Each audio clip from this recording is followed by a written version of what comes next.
हे जिंदा खुदा तेरे नूर से है रोशन मेरी जिंदगी।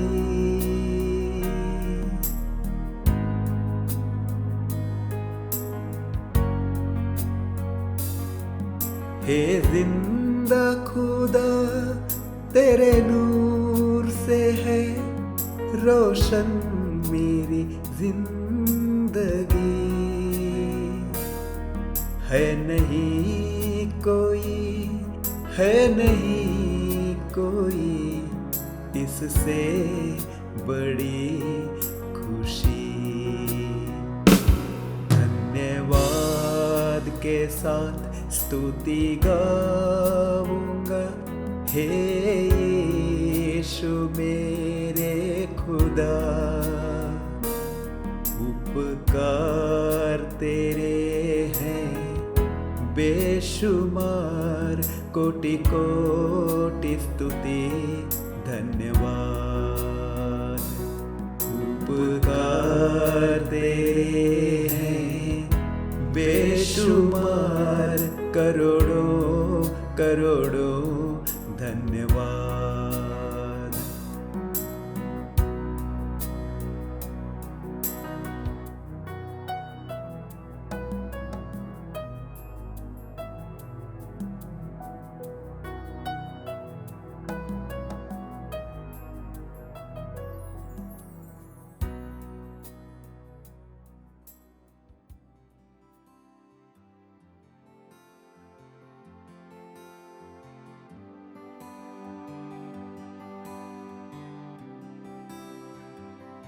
प्रभु यीशु के नाम में शालोम।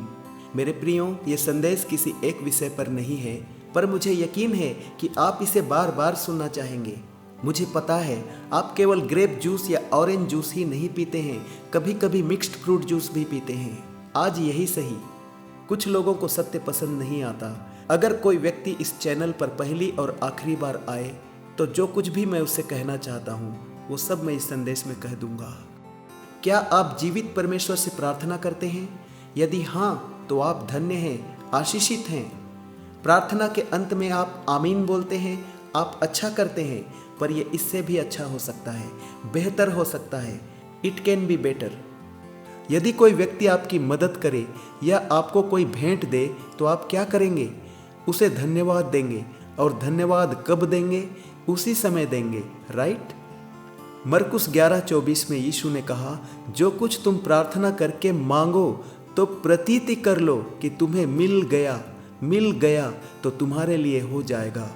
जब आप प्रार्थना करते हैं तब आत्मिक संसार में परमेश्वर तुरंत आपकी प्रार्थना का उत्तर देता है। मान लीजिए आपको कुछ पैसों की सख्त जरूरत है और आपने परमेश्वर से प्रार्थना की, तब परमेश्वर आत्मिक संसार में वो पैसे तुरंत आपके लिए रिलीज कर देता है। और इस दृश्य संसार में वो पैसे आपको परमेश्वर के द्वारा निर्धारित समय में, अपॉइंटेड टाइम में मिलेंगे। हो सकता है आपको इस पृथ्वी पर कुछ प्रयास भी करना पड़े। आपने शादी के लिए प्रार्थना की है तो जीवन साथी को ढूंढना पड़ेगा। आपने जॉब के लिए प्रार्थना की है तो जॉब ढूंढनी पड़ेगी। यीशु ने कहा, मांगो तो तुम्हें मिलेगा, ढूंढो तो तुम पाओगे। मांगना ऊपर है और ढूंढना नीचे है, पृथ्वी पर। जब आप परमेश्वर से मांगेंगे और उसके बाद ढूंढेंगे तो आप वही पाएंगे जो परमेश्वर ने आपके लिए रखा है। आपको पैसों की जरूरत है और आपने परमेश्वर से प्रार्थना की।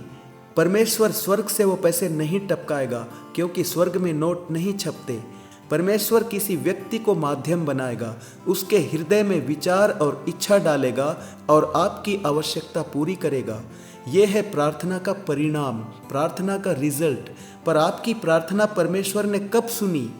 आपकी प्रार्थना का उत्तर परमेश्वर ने कब दिया? जब आपने प्रार्थना की तभी दिया, ठीक उसी समय। मत्ती 6:8। हमारा परमेश्वर पिता हमारे मांगने से पहले ही जानता है कि हमारी क्या क्या आवश्यकताएं हैं और हमारे मांगते ही वह सुन लेता है। यशायाह 65:24। उनके पुकारने से पहले ही मैं उनको उत्तर दूंगा और उनके मांगते समय ही मैं उनकी सुन लूंगा। सारा, रिबेका, राहेल, मानोह की पत्नी और हन्ना, ये सभी स्त्रियां बांझ थीं। उनके बच्चे नहीं थे। परमेश्वर ने पहले ही ठान लिया था कि वह इनको असाधारण बच्चे देगा, क्योंकि उनके पुकारने से पहले ही उसने आत्मिक संसार में उनकी प्रार्थनाओं को सुन लिया था और उसका उत्तर हाँ में था। जैसे ही उन स्त्रियों ने प्रार्थना की, परमेश्वर ने उनकी आशीष को रिलीज कर दिया और वो आशीष उन्हें मिल गई। पहला शमूएल अध्याय 1। हन्ना बांझ होने के कारण उदास रहती थी। एक दिन परमेश्वर के भवन में उसने रो रो कर परमेश्वर के सामने अपने दुख को प्रकट किया और एक बेटा मांगा, और उसने परमेश्वर से वाचा बांधी कि यदि वो उसे एक बेटा देगा तो उस बच्चे को वो उसकी सेवा के लिए अर्पण कर देगी। परमेश्वर ने उसी समय उसकी प्रार्थना सुन ली, क्योंकि लिखा है कि उस प्रार्थना के बाद वो फिर कभी उदास न रही। परमेश्वर ने उसी समय उसकी प्रार्थना सुन ली, पर इसका मतलब ये नहीं है कि हन्ना को उसी समय एक बेटा पैदा हो गया। बेटा बाद में पैदा हुआ, निर्धारित समय पर पैदा हुआ, पर यह उस प्रार्थना का रिजल्ट था जो महीनों पहले परमेश्वर ने सुन ली थी।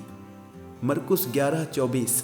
जो कुछ तुम प्रार्थना करके मांगो तो प्रतीति कर लो, उसी समय प्रतीति कर लो, विश्वास कर लो कि तुम्हें मिल गया, मिलेगा नहीं, मिल गया तो तुम्हारे लिए हो जाएगा। ये यीशु के शब्द हैं और उसके शब्द हमेशा पूरे होते हैं। मरकुस 9:23। विश्वास करने वाले के लिए सब कुछ हो सकता है। विश्वास करने वाले के लिए सब कुछ संभव है। इब्रानियों 11:6। विश्वास के बिना परमेश्वर को प्रसन्न करना असंभव है। मत्ती 9:29। यीशु कहता है, तेरे विश्वास के अनुसार तेरे लिए हो जाए। वह विश्वास योग्य परमेश्वर है, प्रेमी और दयालु परमेश्वर है, अपने डरवैयों की प्रार्थनाओं को सुनने वाला परमेश्वर है, हमारी आवश्यकताओं को पूरा करने वाला परमेश्वर है। वो आपकी हर ख्वाहिश पूरी नहीं करेगा, पर आपकी हर आवश्यकता पूरी करेगा। भजन 37:4 में लिखा है कि वह हमारे मनोरथों को पूरा करता है। आपकी जो ख्वाहिशें, जो मनोरथ हैं, उसकी इच्छा के अनुसार हैं, उनको वह पूरी करेगा। पहला यूहन्ना 5:14-15। हमें परमेश्वर के सामने हियाव होता है कि यदि हम उसकी इच्छा के अनुसार कुछ मांगते हैं तो वह हमारी सुनता है। जब हम जानते हैं कि जो कुछ हम मांगते हैं वह हमारी सुनता है, तो यह भी जानते हैं कि जो कुछ हमने उससे मांगा वह पाया है। इन वचनों पर मनन कीजिए, उसकी इच्छा के अनुसार मांगिए, तब आपके अंदर यह हियाव रहेगा कि उसने आपकी प्रार्थना सुनी है। तीसरा यूहन्ना 2 ये परमेश्वर की इच्छा है कि आप आत्मिक उन्नति के साथ साथ सब बातों में उन्नति करें और भले चंगे रहें। उसकी इच्छा है कि आप फूले फलें। पर ऐसी प्रार्थना मत कीजिए, हे प्रभु मुझे अंबानी के घर से बड़ा घर दे दे, मुझे एक हेलीकॉप्टर दे दे। पवित्र आत्मा की अगुवाई के प्रति संवेदनशील रहिए, उसकी इच्छा के अनुसार प्रार्थना कीजिए। मत्ती 7:7। यीशु ने कहा, मांगो तो तुम्हें दिया जाएगा, और अगले वचन में उसने कहा, क्योंकि जो कोई मांगता है उसे मिलता है। मत्ती 7:7 ग्रीक में ऐसा लिखा है, मांगते रहो तो तुम्हें मिलेगा, ढूंढते रहो तो तुम पाओगे, मांगते रहो, ढूंढते रहो, खटखटाते रहो। परसिस्टेंस हमारे विश्वास का प्रमाण है। Faith persists, if it doesn't persist it's not faith. एलिय्याह ने भी 7 बार प्रार्थना की, अपने विश्वास का प्रमाण दिया, तब 3.5 वर्षों से रुकी हुई वर्षा फिर होने लगी और अकाल समाप्त हो गया। दोस्तों, मसीही जीवन में सब कुछ विश्वास से होता है। इब्रानियों 10:38-39 परमेश्वर कहता है, मेरा धर्मी जन विश्वास से जीवित रहेगा। जी हाँ, आप विश्वास से जिएंगे, विश्वास से आगे बढ़ेंगे, बैंक बैलेंस से नहीं, अपनी काबिलियत से नहीं, विश्वास से, परमेश्वर के वचन पर अपने अटूट विश्वास से। 2 कुरिन्थियों 5:7 we walk by faith not by sight. जो आंखों से दिखाई देता है हम उसके अनुसार नहीं चलते, हम विश्वास से चलते हैं।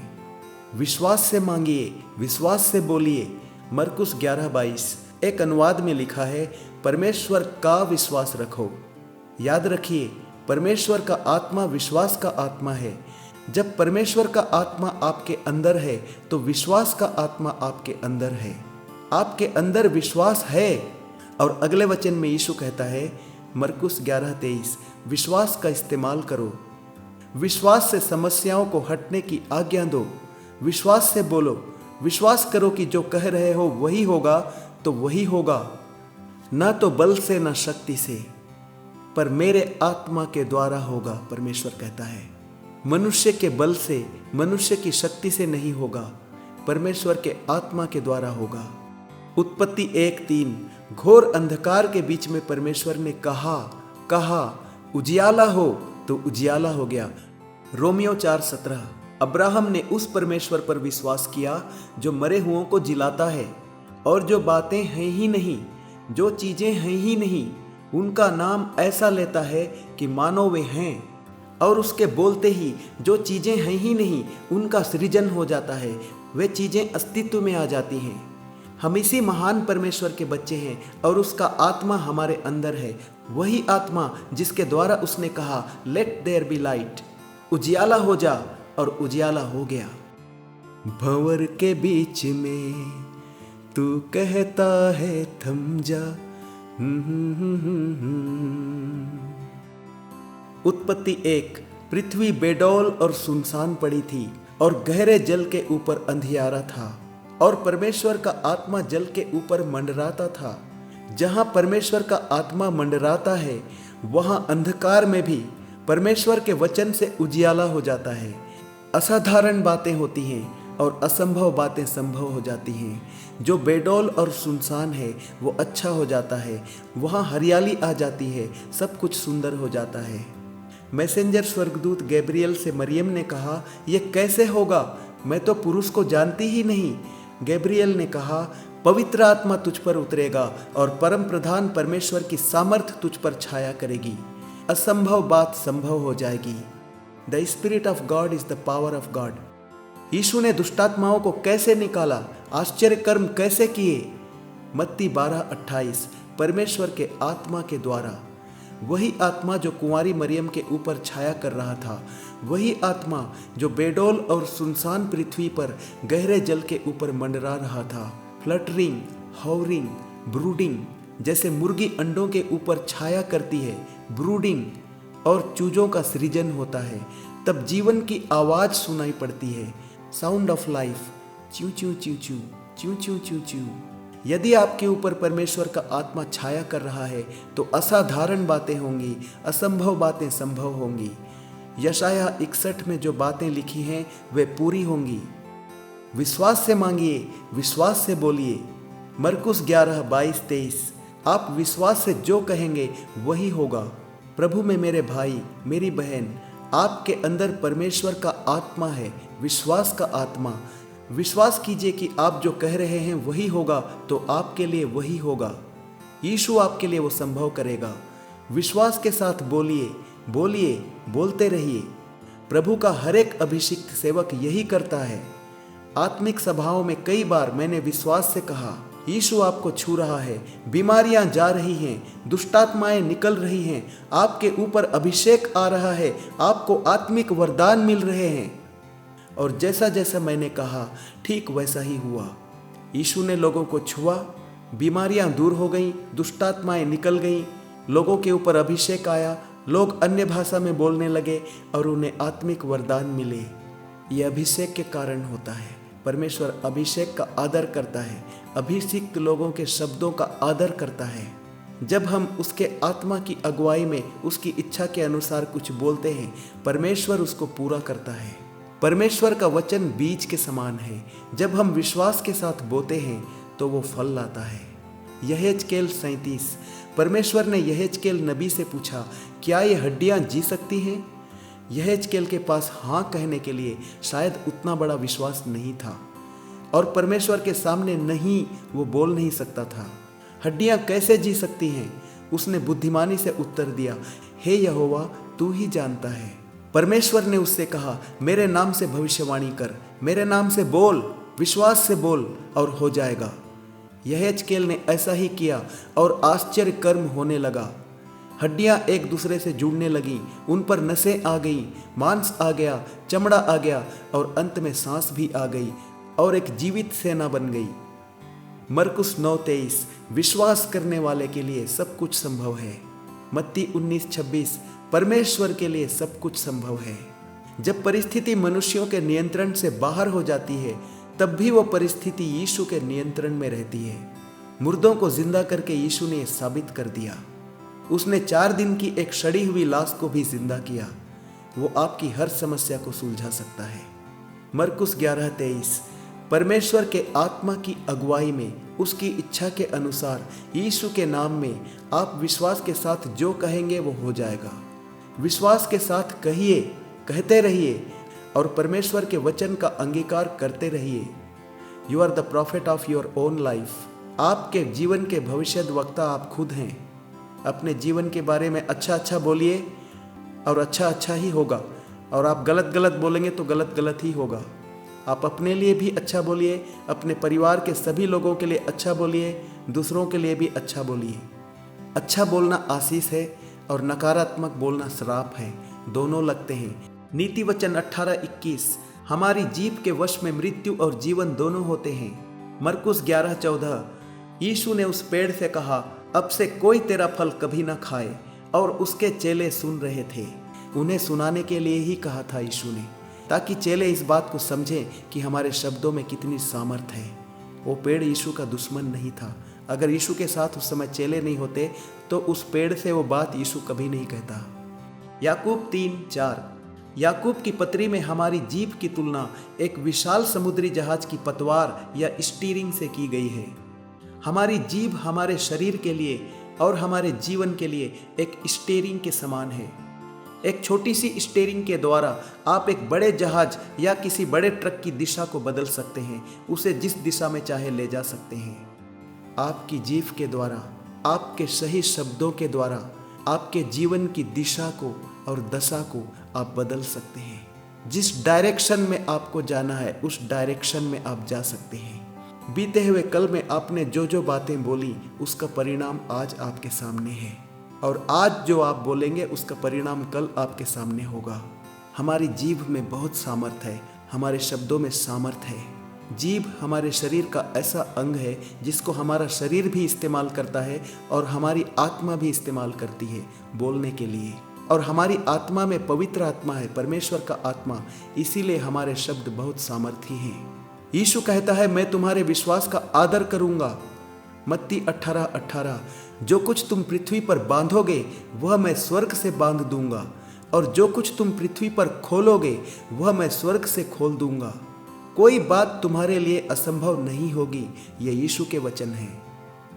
मरकुस 9:23। विश्वास करने वाले के लिए सब कुछ हो सकता है, सब कुछ। प्रार्थना की बात हो रही है तो एक और वचन पढ़ना चाहता हूँ।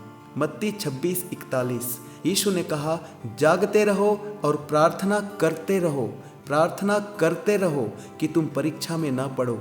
आत्मा तो तैयार है परंतु शरीर दुर्बल है। बहुत से लोग परीक्षा में सिर्फ इसलिए पड़ जाते हैं क्योंकि वे प्रार्थना करने के लिए जागृत नहीं हैं, जागे हुए नहीं हैं, आत्मिक रूप से सो रहे हैं, इग्नोरेंट हैं, लापरवाह हैं। पाप में श्रापित जीवन मत बिताइए। इब्रानियों 9:27। बाइबल स्पष्ट रूप से बताती है कि मनुष्यों के लिए एक बार मरना और उसके बाद न्याय का होना नियुक्त है। हो सकता है कि जानबूझकर पाप में जीने के कारण, परमेश्वर के वचन का पालन नहीं करने के कारण, आत्मिक अनुशासनहीनता के कारण या पूर्वजों के द्वारा आए हुए आनुवंशिक श्रापों के कारण आपकी आशीषें रुकी हुई हों। आत्मिक जीवन में गंभीर हो जाइए और अपनी समस्याओं पर जय पाइए। प्रभु यीशुआ आपको छुटकारा देने में सामर्थी है। यीशुआ इस नाम का अर्थ है साल्वेशन, उद्धार। सर्फ एक्सेल जिन दागों को नहीं मिटा सकता, उन दागों को यीशु का लहू हमेशा के लिए मिटा देता है। हमारे पापों के दागों को यीशु का लहू हमें सब पापों से शुद्ध करता है। जब हम प्रभु यीशु पर विश्वास करते हैं, उससे अपने पापों की क्षमा मांगते हैं, उसे अपने हृदय में वेलकम करते हैं, तब उसका पवित्र आत्मा हमारी आत्मा में रहने लगता है और हम जीवित परमेश्वर का निवास स्थान बन जाते हैं। हम जीवित मंदिर बन जाते हैं। परमेश्वर हमारे अंदर रहने लगता है।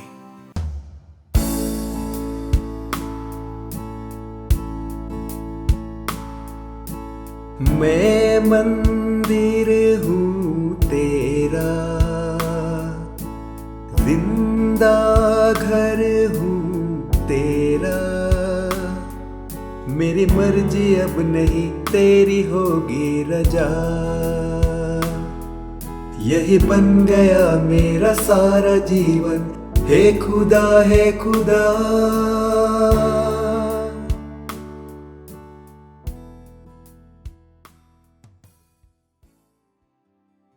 अपना जीवन पवित्र रखिए। परमेश्वर पवित्र है और वह पवित्र लोगों का परमेश्वर है।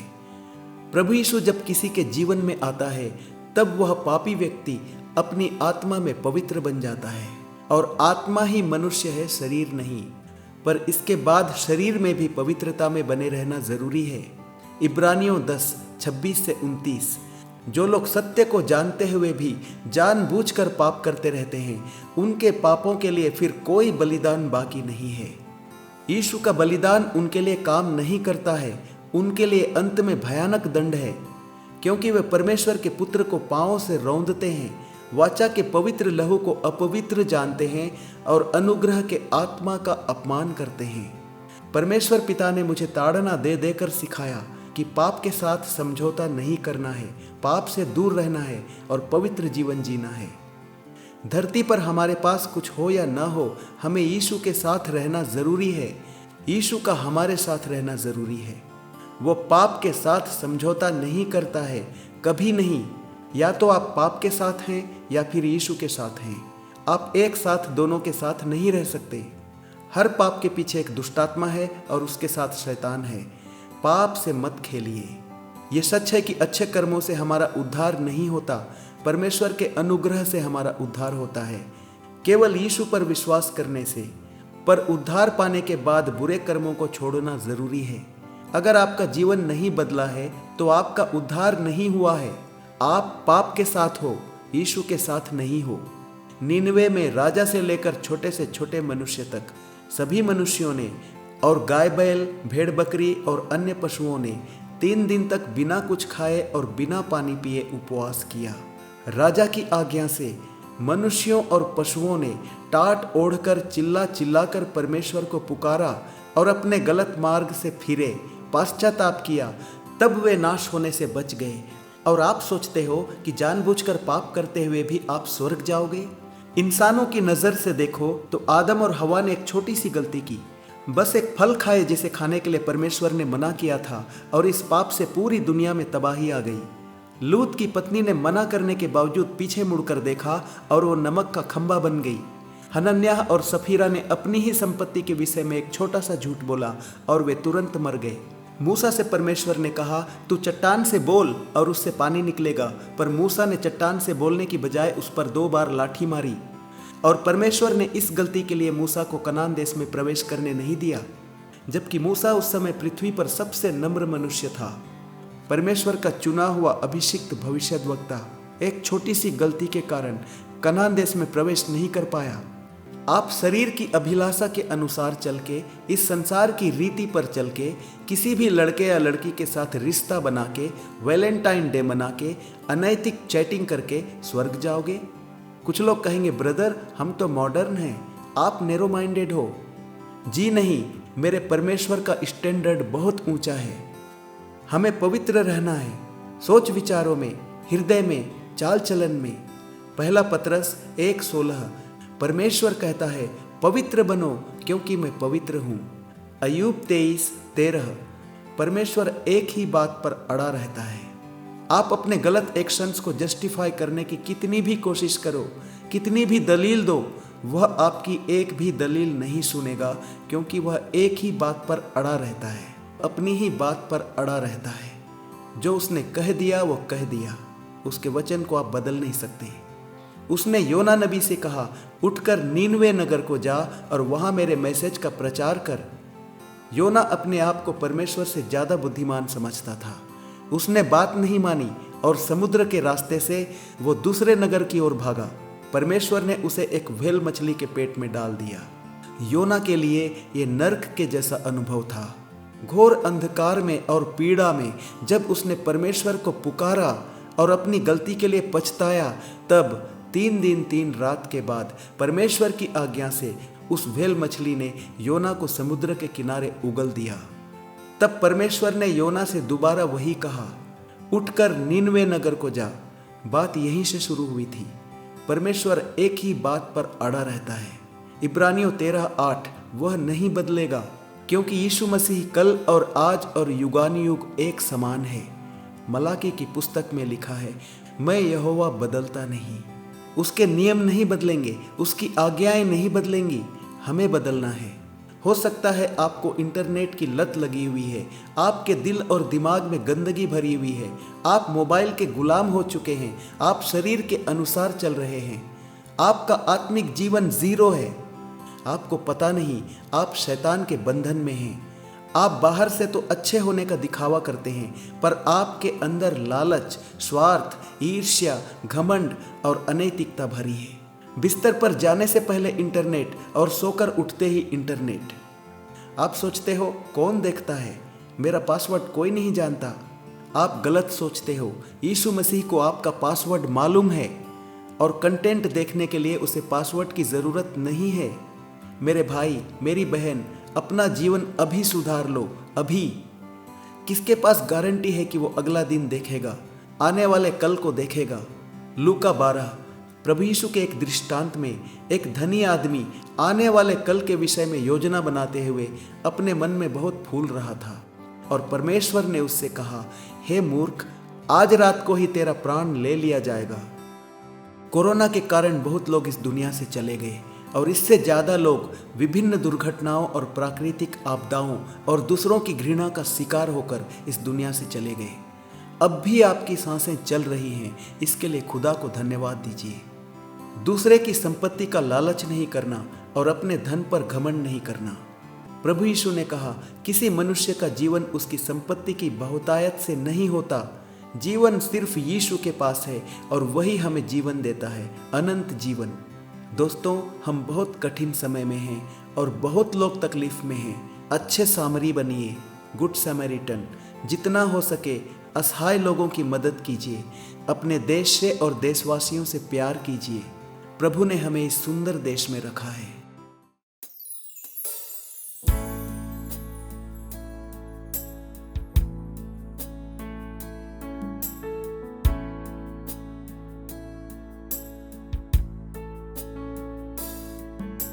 अनाथों को रोटी मिले, हर विधवा का पेट भरे,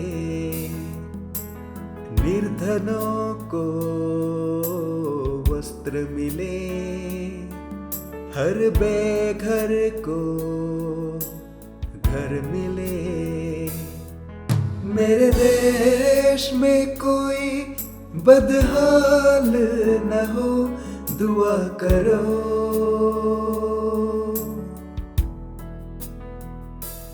दुआ करो, दुआ करो, दुआ करो, दुआ करो।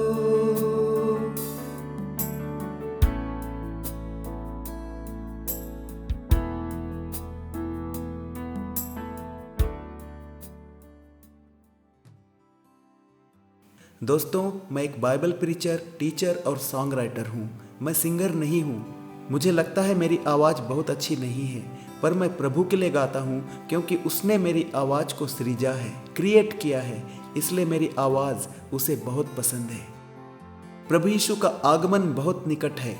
बहुत जल्दी यीशु अपनी कलीसिया को उठा लेगा। क्या आप तैयार हैं?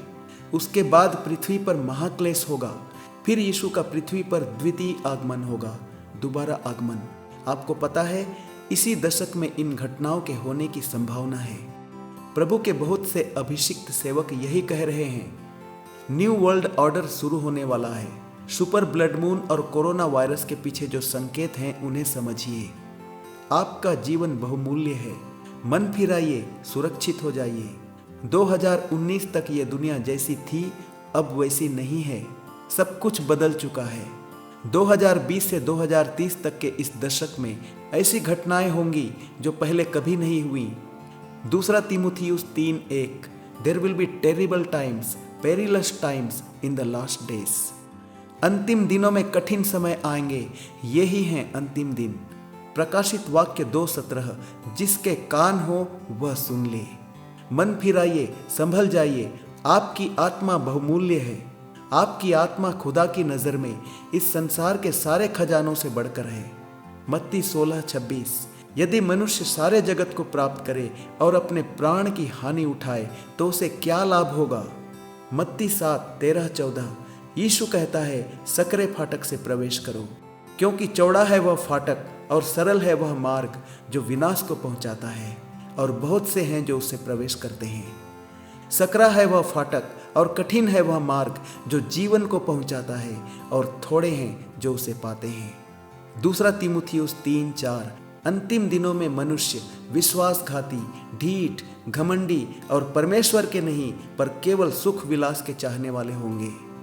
मत्ती 24:12-13। अधर्म के बढ़ने से बहुतों का प्रेम ठंडा पड़ जाएगा, पर जो अंत तक धीरज धरे रहेगा उसी का उद्धार होगा। क्या आप सच में परमेश्वर से प्रेम करते हैं? मरियम परमेश्वर से प्रेम करती थी, उसका जीवन पवित्र था, इसीलिए परमेश्वर ने उसे एक महान उद्देश्य के लिए चुना। उसने कोई बॉयफ्रेंड नहीं बनाया। यूसुफ के साथ उसकी ऑफिशियल मंगनी हुई थी। मंगनी होने के बाद भी मरियम ने स्वर्गदूत से कहा, मैं किसी पुरुष को नहीं जानती। उसने अपनी पवित्रता बनाए रखी। मैं मंदिर हूँ तेरा, जिंदा घर हूँ तेरा, मेरी मर्जी अब नहीं तेरी होगी रजा। क्या आप सच में परमेश्वर से प्रेम करते हैं? सदोम और गोमोरा में रहते हुए भी लूत की बेटियां पवित्र जीवन बिता रही थी। आप वैलेंटाइन डे मना रहे हैं, आपकी शादी नहीं हुई है, फेसबुक पर स्टेटस चेंज करके सारी दुनिया को बता रहे हैं कि आप किसी के साथ रिलेशनशिप में हैं, तब भी ऐसा करने के लिए आपको स्वर्ग से अनुमति नहीं मिली है। परमेश्वर बाइबल के खिलाफ कभी नहीं जा सकता। पहला तीमुथियुस 5:2 वचन में साफ लिखा है कि जवान स्त्रियों को पूरी पवित्रता के साथ बहनों के रूप में देखना। मत्ती 5:28 यीशु ने कहा, जो कोई किसी स्त्री पर कुदृष्टि, बुरी दृष्टि डाले तो वह अपने मन में उससे व्यभिचार कर चुका। अब ये तो हो नहीं सकता कि आप किसी के साथ रिलेशनशिप में हैं और फिर भी अपने विचारों में पवित्र हैं। ये असंभव है। कुछ कुछ होता है, ये शैतान का धोखा है।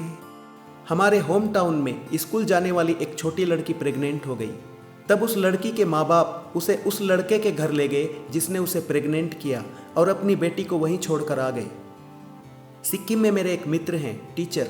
वे एक दिन बाजार जा रहे थे और एक स्कूल गर्ल, एक छोटी लड़की, अपना बैग उठाए हुए सामने से आ रही थी। मेरे मित्र ने ऐसे ही पूछा, कहाँ गई थी? उस छोटी लड़की ने हंसते हुए जवाब दिया, एबॉर्शन कराने गई थी। ये हैं वैलेंटाइन कल्चर के साइड इफ़ेक्ट्स। याद रखना, अगर ज़्यादा स्मार्ट बन के आप आज किसी की बेटी को करप्ट करोगे तो भविष्य में कोई और स्मार्ट बन के आपकी बेटी को करप्ट करेगा। A man reaps what he सोस।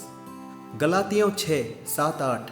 धोखा ना खाओ, परमेश्वर ठट्ठों में नहीं उड़ाया जाता, क्योंकि मनुष्य जो कुछ बोता है वही काटेगा। क्योंकि जो अपने शरीर के लिए बोता है वह शरीर के द्वारा विनाश की कटनी काटेगा, और जो आत्मा के लिए बोता है वह आत्मा के द्वारा अनंत जीवन की कटनी काटेगा। आप शरीर के लिए बो रहे हैं या आत्मा के लिए? ध्यान दीजिए। कुछ कुछ होता है। शैतान के फंदे में मत फंसिए।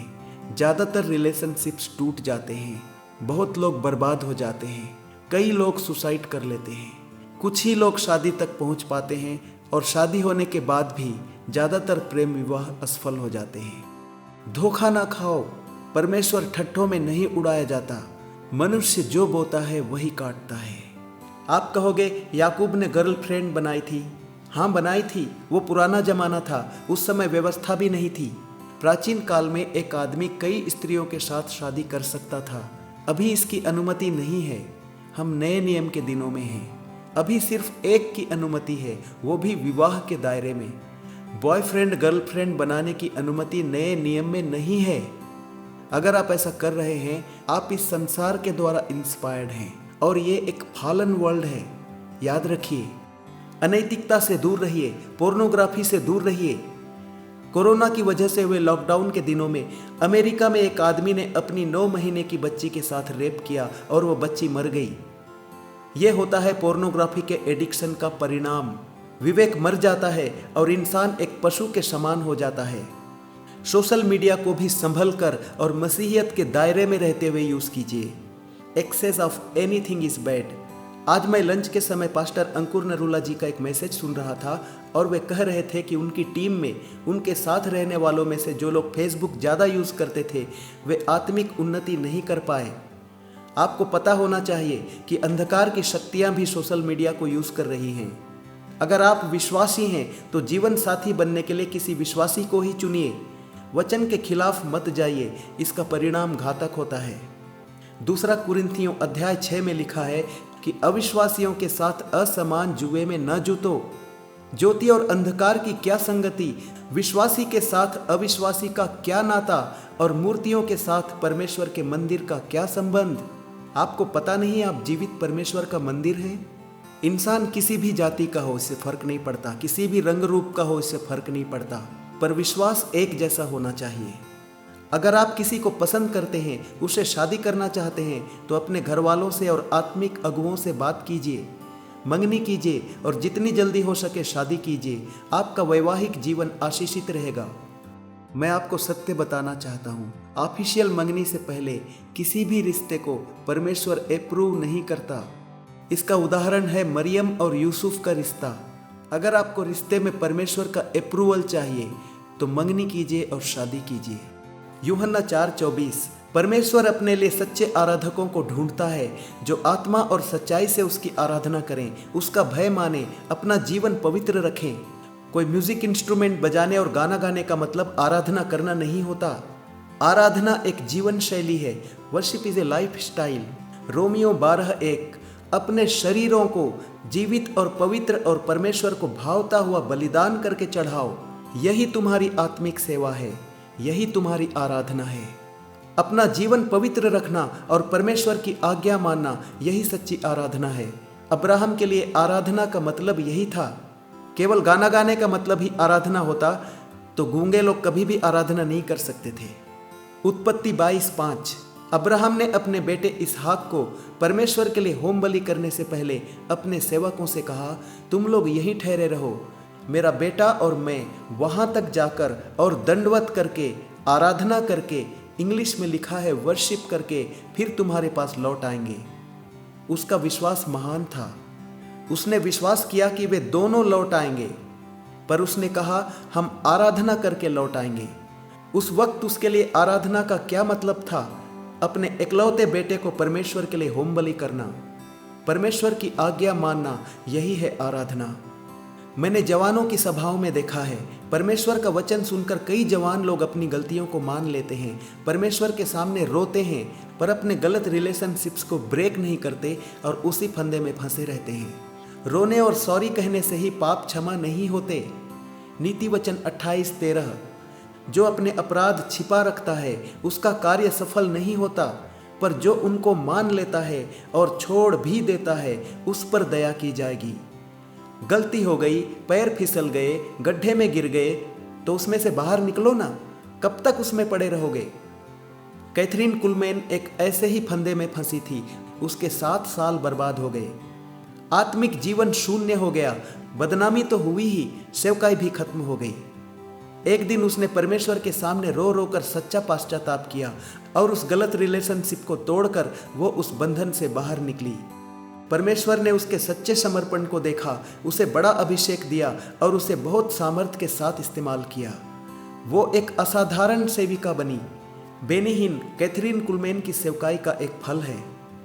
सेवा पूरी करके कैथरीन प्रभु के पास चली गई और वही अभिषेक आज बेनीहीन के ऊपर है। परमेश्वर को काबिल लोगों की नहीं, समर्पित लोगों की जरूरत है। यीशु को पृथ्वी पर मानव रूप में जन्म देने के लिए परमेश्वर को ऐसी लड़की चाहिए थी जिसका जीवन पवित्र हो, उसकी मंगनी हो चुकी हो और वह अपने परमेश्वर के लिए हर खतरा और परेशानी उठाने के लिए तैयार हो। मंगनी होने के कारण उसे यूसुफ का सहयोग और प्रोटेक्शन मिला और यह परमेश्वर की योजना थी। उन दिनों अगर कोई लड़की विवाह से पहले गर्भवती पाई जाती थी तो उसकी बहुत बदनामी होती थी और व्यभिचार की दोषी होने के कारण उसको व्यवस्था के अनुसार पत्थरवाह करके मार डाला जाता था, उसकी हत्या की जाती थी। मरियम इस बात को अच्छी तरह से जानती थी, फिर भी उसने परमेश्वर की महान योजना के लिए हाँ कहा। अगर वो ना कहती तो परमेश्वर किसी और लड़की को चुनता, पर परमेश्वर को पहले से पता था कि वो हाँ कहेगी। मरियम परमेश्वर से इतना प्रेम करती थी कि एक बड़ा खतरा उठाने के लिए वो तैयार हो गई। गर्भवती होने के बाद सबसे पहले तो उसे अपने मंगेतर यूसुफ को कन्विंस करना था। जरा सोचिए ये कितना कठिन था। उसे अपने होने वाले पति को विश्वास दिलाना था कि उसके पेट में जो बच्चा है वो परमेश्वर की ओर से है और इसमें किसी पुरुष का इन्वॉल्वमेंट नहीं है। अगर आप यूसुफ की जगह होते तो क्या करते? मंगनी हो गई, शादी की तैयारी हो रही है और एक दिन मरियम उससे कहती है, सुनिए मैं गर्भवती हूँ। यूसुफ को अपने जीवन का सबसे बड़ा धक्का लगा। वो टूटे दिल से बोला होगा, गर्भवती किससे? मरियम ने कहा, पवित्र आत्मा से। और ये उत्तर यूसुफ की कल्पना से बाहर था। उसके दिमाग का फ्यूज उड़ गया। क्या? देख मरियम, फिर कभी ऐसा मजाक नहीं करना। मरियम ने कहा, मैं सच बोल रही हूँ, तुम जानते हो मैं कभी मजाक नहीं करती, पर मुझे गलत मत समझो। यूसुफ, मैं कुंवारी हूँ। यूसुफ ने कहा, क्या तू गर्भवती है और कुंवारी भी है? दुनिया में ऐसा कभी नहीं हुआ और इस बात पर कोई विश्वास नहीं करेगा कि एक आत्मा ने तुझे गर्भवती कर दिया। ये बात किसी और के सामने नहीं कहना। पर यूसुफ को पता था कि वो मजाक करने वाली लड़की नहीं है। उसने मरियम की आंखों में सच्चाई देखी और उसका दिल टूट गया। उसे लगा मरियम उसे पूरा सच नहीं बता रही है। उसने सोचा शायद किसी पुरुष के साथ उसका संबंध हो गया और वो उसका नाम नहीं बताना चाहती।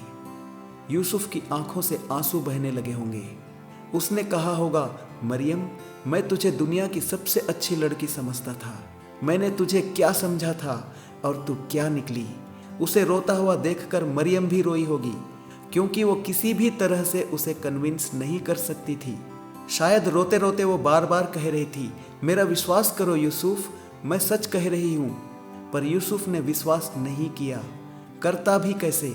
और वो वहाँ से चला गया दुखी मन से, ये सोचते हुए कि मरियम ने किसी के साथ गलत काम किया है। इसका घातक परिणाम भी वो जानता था। उसे पता था कि लोगों को पता चलते ही वे मरियम को पत्थरवाह करके मार डालेंगे। और यूसुफ ने मन में विचार किया कि वह मरियम के साथ हुई अपनी मंगनी को चुपके से तोड़ देगा। कौन पड़े लफड़े में, विवाह कैंसल, मुझे नहीं करनी ये शादी। सारे सपने टूट गए। पता नहीं वो कितना रोया होगा। उसे केवल परमेश्वर ही कन्विंस कर सकता था और परमेश्वर ने ही उसे कन्विंस किया। परमेश्वर ने एक स्वर्गदूत को उसके पास भेजा और सपने में उससे बात करके उसे समझाया।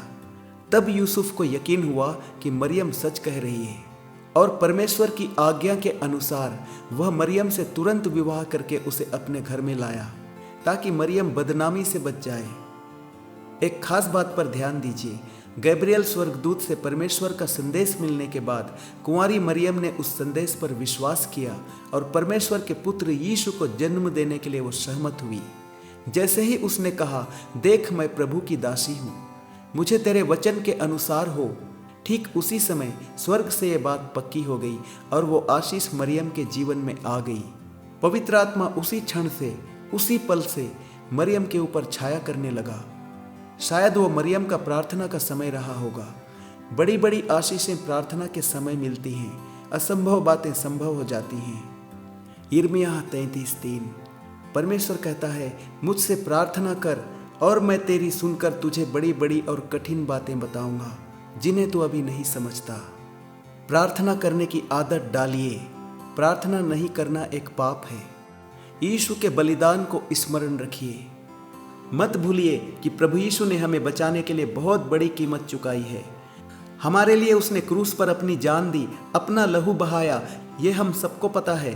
पर क्रूस पर जाने से पहले उसने जो अपमान और पीड़ा झेली, वो क्रूस की मृत्यु से कम नहीं था। उसे सिर्फ कोड़े ही नहीं मारे गए, उसे सिर्फ कांटों का मुकुट ही नहीं पहनाया गया, और भी बहुत कुछ किया गया।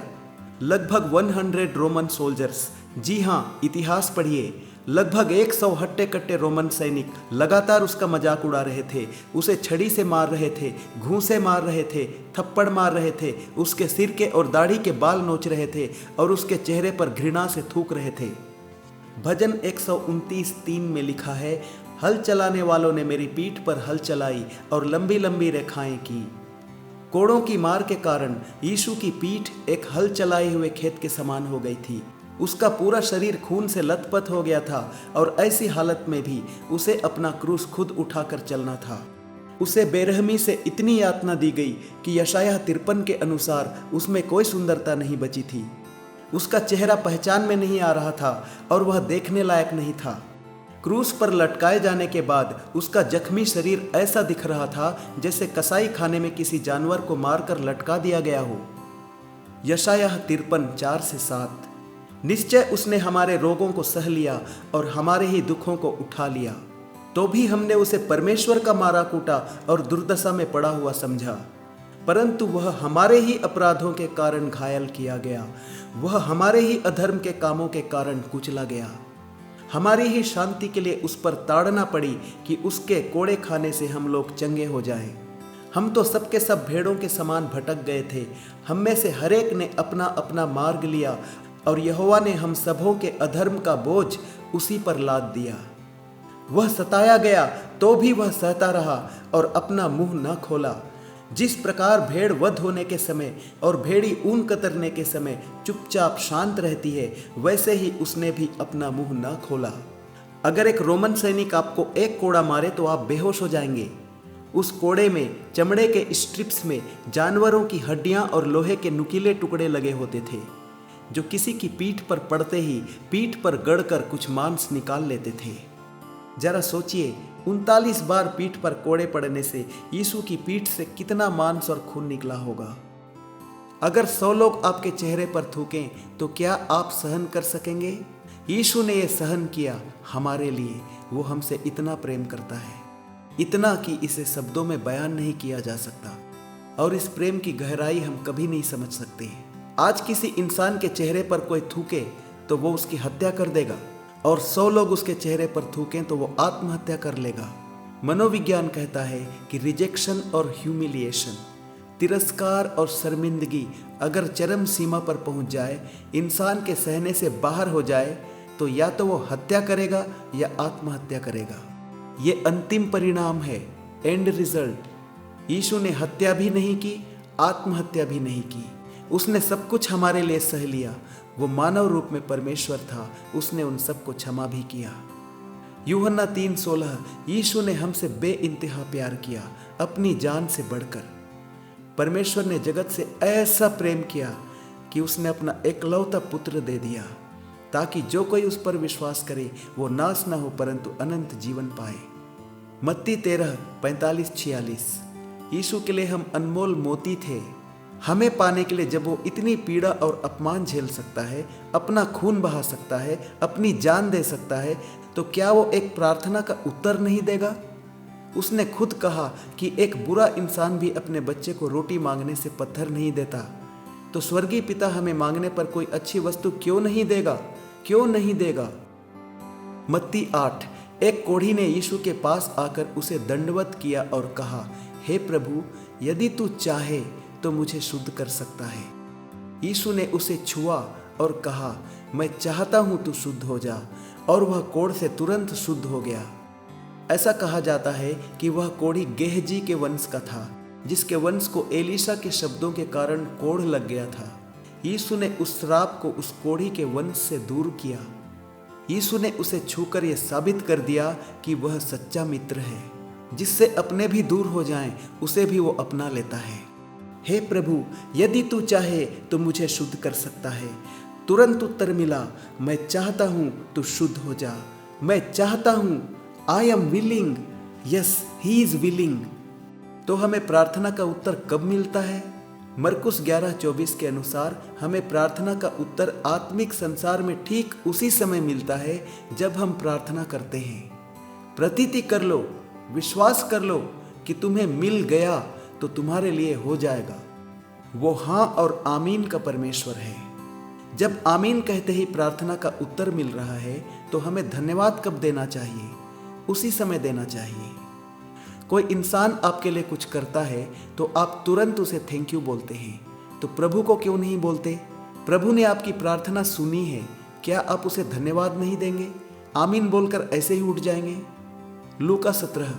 प्रभु यीशु ने 10 कोढ़ियों को चंगा किया, पर उनमें से एक ही व्यक्ति यीशु को धन्यवाद देने के लिए वापस आया। यीशु ने इस बात को नोटिस किया।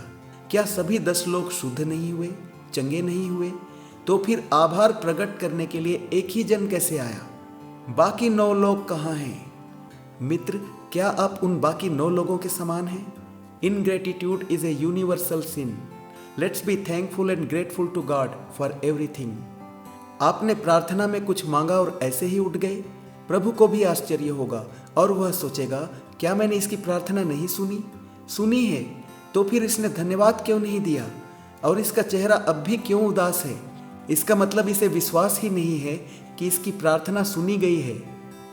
प्रार्थना के बाद हन्ना का चेहरा फिर कभी उदास नहीं रहा। उसे पता था परमेश्वर ने उसकी प्रार्थना सुन ली।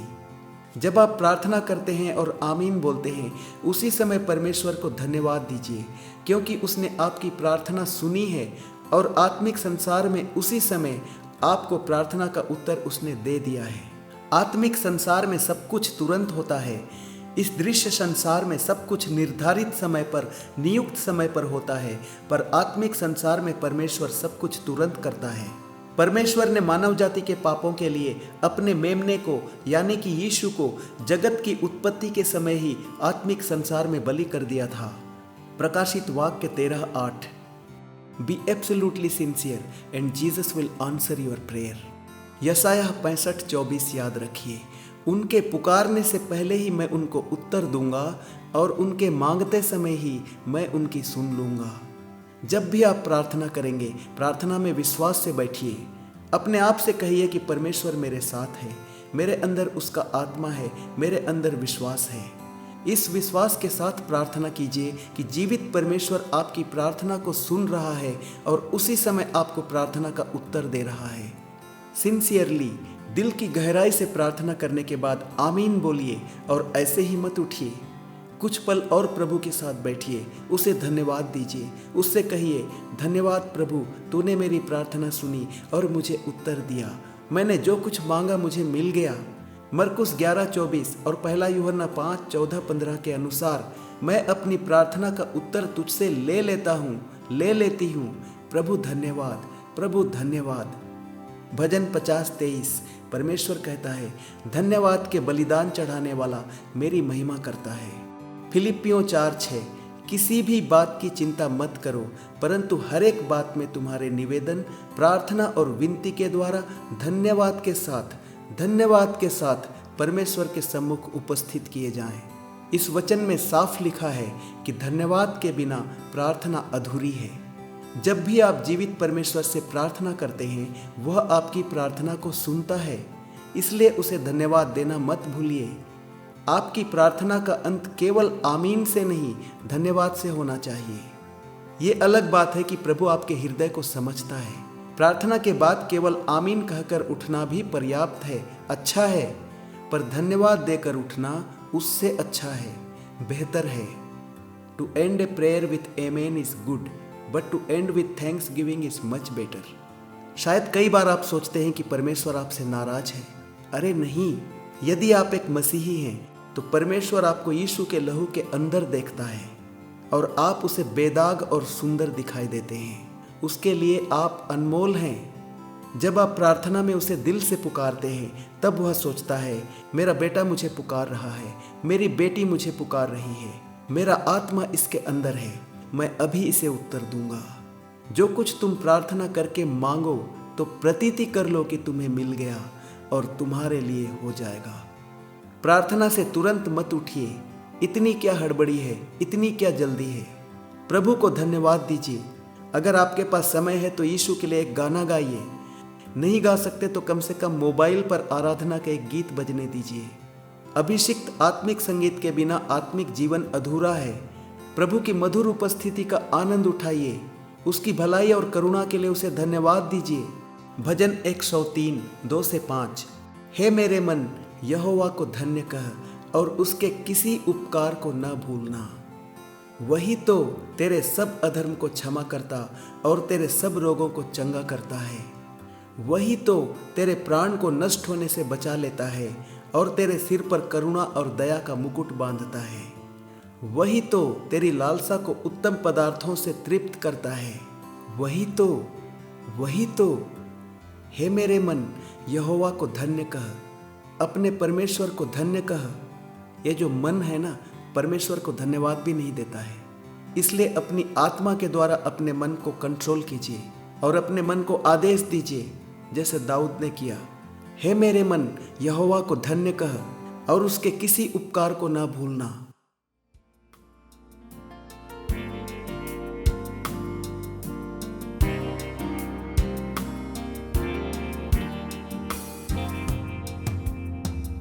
जो कुछ है तूने दिया, उसके बदले मैं क्या दूं। जो कुछ है तूने किया, उसके बदले मैं क्या कहूँ। धन्यवाद का कटोरा